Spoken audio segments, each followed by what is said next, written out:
अब हम पढ़ने वाले हैं मैथ्यू फ्लैप के बारे में। मैथ्यू फ्लैप जो रहता है एक डिस्टल हाइपोस्पेडियास के केस में करते हैं। अगर हम मैथ्यू फ्लैप की बात करें तो उसमें जो ओपनिंग होती है ग्लैंस के जस्ट प्रॉक्सिमल होती है, जबकि अगर हम मैकपाई की बात करें तो मैकपाई में जो ओपनिंग रहती है वो ग्लैंस की नॉर्मल ओपनिंग के बजाय यहाँ पे होती है। तो इस केस में मैकपाई करते हैं और जस्ट प्रॉक्सिमल जब रहता है तो मैथ्यू करते हैं। मैथ्यू प्रोसीजर में क्या रहता है हम ये जो पोर्शन है इसको हम फ्लिप करके ऊपर लगाते हैं, इसलिए इसको फ्लिप फ्लैप भी बोलते हैं, फ्लिप फ्लैप प्रोसीजर भी बोलते हैं, और या ऑनले आइलैंड फ्लैप भी बोलते हैं। तो ये होता है मैथ्यू प्रोसीजर।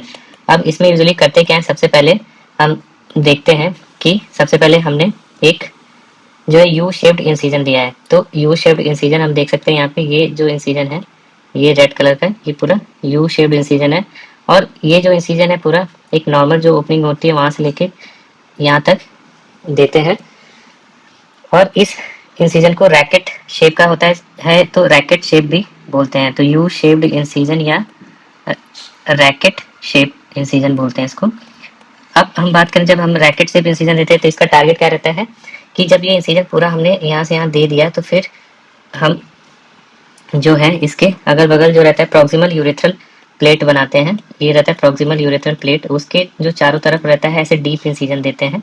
डीप इंसिजन दे करके हम लोग जो है स्किन फ्लैप जो रहता है यहाँ पे डिसाइड करते हैं, केयरफुली जो रहता है डिसाइड करते हैं। तो हमारा जो टारगेट है वो जो ये वाला स्किन फ्लैप है उसको डिसाइड करना है, इसी को हम फ्लिप करेंगे। तो हम बेसिकली ये कैसे अचीव करते हैं, इसको अचीव करने के लिए हम ऐसे डीप इंसिजन यहाँ पे देते हैं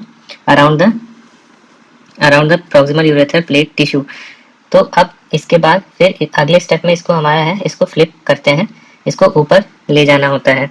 तो इसके लिए हम लोग कैसे ले जाते हैं, ये हमने ग्रैनुलर ग्रुप जो है वो क्रिएट किया है पूरा टिप तक, एकदम डीप ग्रैनुलर ग्रुप। फिर उसके बाद ये जो स्किन है यहाँ तक जो रहता है हम लोग इसको फ्लिप करते हैं, यहाँ तक हम लोग जो डिसाइड करके फ्लिप करते हैं। और इस समय हमें एक ध्यान देना होता है कि ये जो रहे बेस से जो स्किन फ्लैप है वो बेस से जुड़ा रहे, क्योंकि यही जो रहता है पेडिकल्ड फ्लैप होता है। तो अगर बेस से नहीं जुड़ा रहेगा तो सप्लाई नहीं होगी। फिर हम जो ये मिएटस है, ये पुराना जो मिएटस है उससे हम इस स्किन फ्लैप को जो रोटेट किया है उसको सूचर कर देते हैं। और इसको सूचर करने के बाद फिर जो हमारा अगला स्टेप रहता है उसमें हम ये ग्लैंस जो रहता है ग्लैंस विंग क्रिएट करते हैं। ग्लैंस विंग क्रिएट करते हैं और हमारा जो टारगेट रहेगा ग्लैंस विंग क्रिएट करके कि जो हमने ये ट्यूबलराइजेशन अचीव किया है, यहाँ पे जो हम ट्यूबलराइजेशन करते हैं ये एक्स्ट्रा जो स्किन है उससे और जो पुराना था उससे, तो उसमें हम जो रहता है कैथेटर डाल के ट्यूबलराइजेशन कर लेते हैं। तो इसको ग्लैंस विंग बना करके हम कवर कर देते हैं।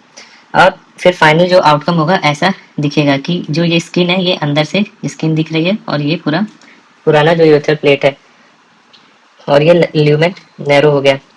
फिर उसके बाद जो हमने देखा कि सबसे पहले जो रहता है, अब इस जो न्यू यूरेथ्रा को हमने बनाया है इस न्यू यूरेथ्रा को हम कवर करते हैं इस ग्लैंस विंग की मदद से, और जो ये न्यू यूरेथ्रा रहता है पूरा कवर हो जाता है।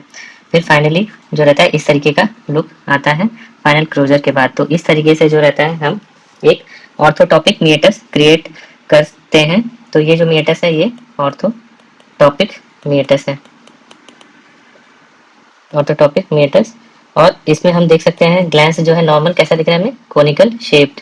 तो कोनिकल शेप्ड ग्लैंस रहता है और ऑर्थोटॉपिक मिएटस। तो ये होता है मैथ्यू प्रोसीजर।